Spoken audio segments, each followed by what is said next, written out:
Salam əziz izləyicilərimiz, bugün Sabirabad rayonunda satışda olan 2 mərtəbəli həyətimi sizə təqdim edirəm.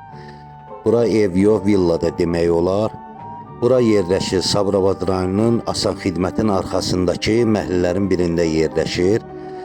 Birinci mərtəbədən təqdimatım başlamışam. Birinci mərtəbə bütöv istipoldur. Evin hər bir şəraiti var. Birinci, ikinci mərtəbədə də hamam sanitar qovşağı mövcuddur. Deməli, əziz izləyicilərimiz 5 otaq, 2 zal 2-ci mərtəbədə yerləşir. Xahiş edirəm videonu axıra kimi izləyin. Videonun axırında da həyətini də sizə təqdim eləyəcəm. Hər bir şəraiti var, yenə də təkrarlayıram. Sənəd elektronlu kupçadır, xeyirli olsun. Artıq danışmağa ehtiyac yoxdur. Əziz izləyicilərimiz, özünüz baxın, bu evə qiymət verin. Xeyirli olsun.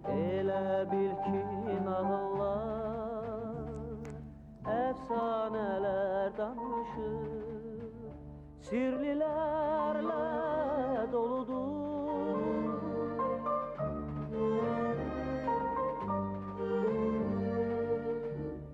Geceler bulak başı, onun zümzümesidir. Gecelerin sirdaşı, gecelerin sirdaşı. Sirlilerle doludur. Geceler bulak başı, onun zümzümesidir.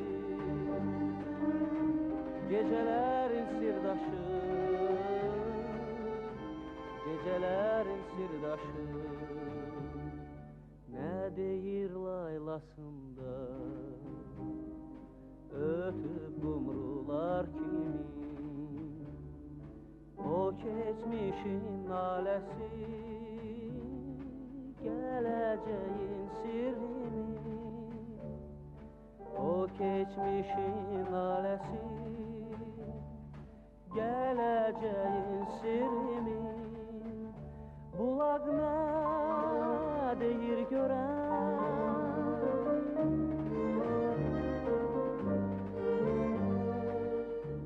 yaktıkça şırhaşır, gündüz gördüklerini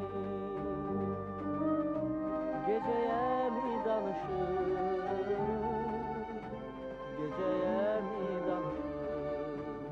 Bulak ne deyir gören,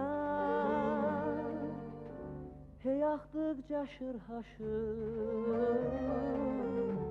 gündüz gördüklerini geceye mi danışır, geceye mi danışır.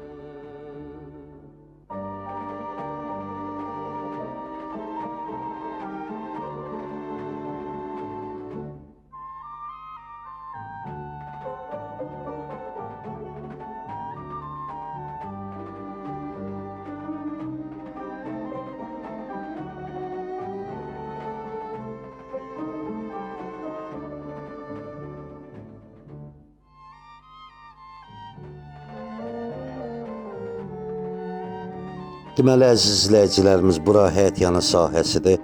Küçənin girişindən həyətin axırına kimi, evin arxası da, evin qarşısı da yaxşı bahalı navesdir. Bura yerləşir Sabirabad rayonunun Asan Xidmətin arxasında yerləşir. Qiyməti razılaşma yolu ilədir. Allah alana da, satana da xeyrin versin. Kim istəsə profildə nömrəm qeyd olunub. Takib atı paylaşmaqda unutmazsınız. Xeyirli olsun.